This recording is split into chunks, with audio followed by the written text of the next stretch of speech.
transfer costs are so significant that they leave you with very limited and minimal profit, if any, and oftentimes you could end up incurring losses if you sell your home after a year or two. So whenever you buy miscellaneous expenses, such properties you can find for just $3,200, all utilities and bills in, and that extra $1,500. Talking about Muslims, what a pitiable situation it is for somebody to be in, that they are tied into this deal. Manage your properties, because some people might say, if I find a job in another city or province in Canada, I would just put my own home on rent and move over, because managing the tenants is not a joke. There are so many rights for tenants in Canada, and some people tend to exploit this situation and take advantage of those rights given to the tenants. So it's not easy to look at it this way. I understand today you might find a home for $700,000,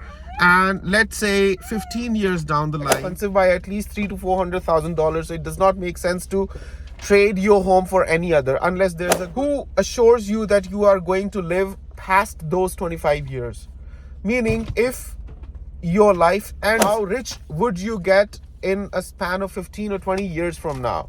I agree, you might have to pay taxes on the capital gains, but that's not 5 years from now. It might just stay at $700,000, or it might go up by $200,000, and it might as well go down by $100,000.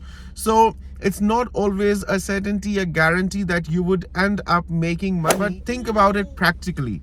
How many people you know have sold their homes?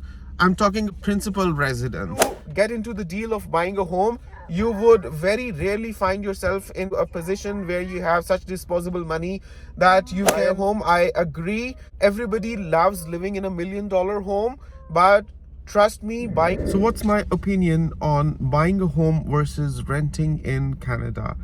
Based on my observation, learning, and experience of having been in Canada for a year and 4 months now, what do I think? Should newcomers be investing in buying homes in Canada, or renting is a better option for them? I will draw this comparison and analysis with respect to the long-term gains and yields from renting as opposed to investing in property in Canada. But before I delve any deeper into that, please give this video a thumbs up and subscribe to my channel, Pakistani Immigrant Family in Canada. Many people say that investing in property is a way of growing your money, because paying rent is like throwing your money in a garbage bin, because you end up developing no equity at all and you are paying someone else's mortgage. So there are a couple of things that you need to take into consideration while drawing this analysis. First off, you don't have to look into the mortgage that you'd be paying month by month. Let's say you get a home financed for 25 years, you pay some down payment, and the property is of such a value that you start off with paying a mortgage of, let's say, $4,000 a month, right? So first off, you would have to see how much you'd be paying the rent for a similar property. A property that you have to pay $4,000 in mortgage would not cost you more than $3,200 in rent, all utilities and bills in. Whereas once you pay the $4,000 mortgage, you also have to pay for your utility bills, your water, your gas, hydro, your internet bills. So everything combined would be at least $4,400 per month. That's just mortgage and the utilities. And then you have to pay the property taxes. And then if anything goes out of function, you also have to get that fixed. So taking whatever could go wrong in a year, let's assume you have to pay more or less $2,000 for that a year as well. So you have to divide that $2,000 over 12 months as well, and add that to the cost of mortgage and bills. So that would be somewhere around $4,600. With that $4,600, you assume a lot of risk, because you cannot digest the risk of getting laid off from work, because if you do, it's your responsibility to arrange the money. Because once you get into the deal of a mortgage with the bank, it's the bank that rests assured that it would get paid. no matter what. And it's this certainty of payment that puts the bank into an upper position in this deal between the bank and the loan taker.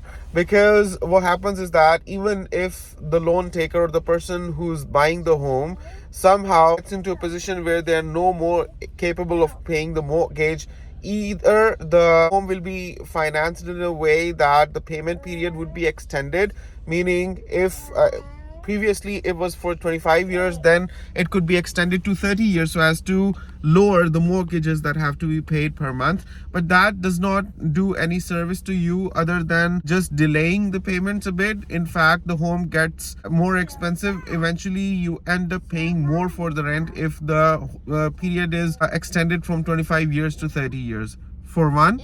And the second thing is, once you get into such deals, you cannot avail any opportunity that comes your way. It's just a way of, getting people hooked in a situation and seen for a foreseeable future, at least for a good 5 to 10 years, because that's after which you can have your home refinanced, or you could think about selling your home even though you can sell your home right away after buying it, but the transfer costs are so significant that they leave you with very limited and minimal profit, if any.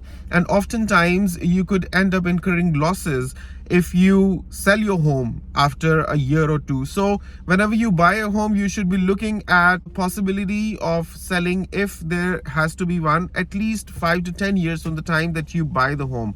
In that period, the home prices could go up or they could plummet as well, because there's no guarantee that home prices will always keep going up and up and up, because there are a plethora of factors that drive the prices of home and that govern what the price of a home would be 5 years, 10 years from now. So let's say you buy a property today that costs you $700,000.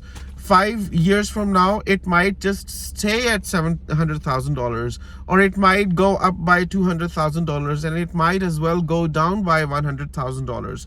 So it's not always a certainty, a guarantee that you would end up making money by investing in home. I agree, this way you happen to accumulate, or over the period of time get yourself some equity build up as well, for if you end up selling a home for some reason, you would at least grab that equity. But think about it practically. How many people have sold their homes? I'm talking principal residents. How many people sell their principal residence in their lifetime in a country like Canada, where the transfer costs are so significant, and then there's a whole lot of exercise that you have to do to buy a home, and it's a very big deal. You have to research the market in a lot of ways and be sure to the maximum extent possible that the area you have selected for home purchasing would work best in your favor. How many people actually sell their homes? Look at it this way. I understand today you might find a home for $700,000, and let's say 15 years down the line, the price of that property gets to $1,700,000, meaning 1.7 million, right? A property that you purchase today for $700,000 gets to a stage where it's valued at 1.7 million. The home is the same, right? Would you want to sell this home thinking you have made $1 million over it? Because it would make sense for you to try to sell that home and grab that $1 million if the next home that you buy, you can lay your hands on for the same price that you were able to buy 15 years ago. That was $700,000. 15 years from now, the same property that today is available for sale for $700,000 would not be for sale for $700,000. If it has reached the price of $1.7 million, if you sell that home, the next home you would find might cost you $2 million, meaning you might have to put in $300,000 from your own pocket to be able to afford that kind of luxury and space that you have become used to after having lived in that home for 15 years. So practically speaking, it does not make sense to think that you have become rich by buying a home, even if its price goes up by $1 million, because you would never sell that home. It's just you have agreed to pay the price of that home for your life. Because Most immigrants move to Canada in their mid 30s, and if they get a home financed for 25 years, who assures you that you are going to live past those 25 years? Meaning, if your life ends, let's say at the age of 60 years or 65 years, so there are good chances that by the time you're about to die, your home would have been paid off, right? So what did you get out of that? Why did you ever believe this statement that you are becoming rich by buying a home, when you would never be able to enjoy that money, because you would be staying in that home your whole life? You would never be able to move out. You would never be able to trade that home for any other property, because it does not make sense. It's just baseless. The next property you'd find would be expensive by at least $300,000 to $400,000. So it does not make sense to trade your home for any other, unless there's a good possibility for you to find a home that's much cheaper and gives you the similar living experience that you are used to from your own home. Got my point? So you'd never be selling that home. So don't believe that you would become rich by rise in the price of your home. On the other hand, if you rent, you pay much less rent. I believe, based on what I have observed in Canada, the similar property, as I mentioned, if you are paying $4,600 per month in mortgage and utilities and bills and miscellaneous expenses, such properties you can find for just $3,200, all utilities and bills in. And that extra $1,500 that you were putting into that home just because you wanted the name tag of your own on that home, you could just invest that money and get richer from buying stocks or gold. Like I have shared in my previous videos, just the price of the 1 ounce gold bar was around $2,600 last year around this time, and today it's trading for $3,900 above, meaning it's just straight up a jump of $1,300 per ounce. So just imagine if you were able to buy such a bar every 2 months, how rich would you get in a span of 15 or 20 years from now? I agree, you might have to pay taxes on the capital gains, but that's not just taxes on the entire capital gains, that's taxes on 50% of capital gains. And even after having paid those taxes, you would be able to have a significant money. And most importantly, you are able to sell those stocks or those gold anytime along these years whenever you need money, let's say to get some diploma or a degree, buy a car, or to visit your relatives back home, or to do Hajj or Umrah, speaking about Muslims. So you would always have disposable money at your hand. Whereas on the other hand, if you get into the deal of buying a home, you would very rarely find yourself into a position where you have such disposable money that you can travel the world or go visit people and go explore or even do Hajj. Talking about Muslims, what a pitiable situation it is for somebody to be in, that they are tied into this deal of paying for the home, but they cannot do a Hajj because they cannot spare such money to take their whole family with them to perform Hajj, which is such a basic thing. And if you die without performing a Hajj and you were made capable of doing that during your lifetime by Allah, then basically you've lost everything. You've lost the purpose of life. So there are a lot of factors that you have to take into consideration while deciding. I agree that everybody loves living in $1 million home, but trust me, buying a home is not for everyone. You should come to Canada, avail every good thing that this country has to offer. It has a lot to nurture you, to help you grow professionally, career-wise, as well as, sociologically, economically. But don't fall for buying a property thinking that you are becoming richer by buying a home in Canada, because, it's a deal of a lifetime.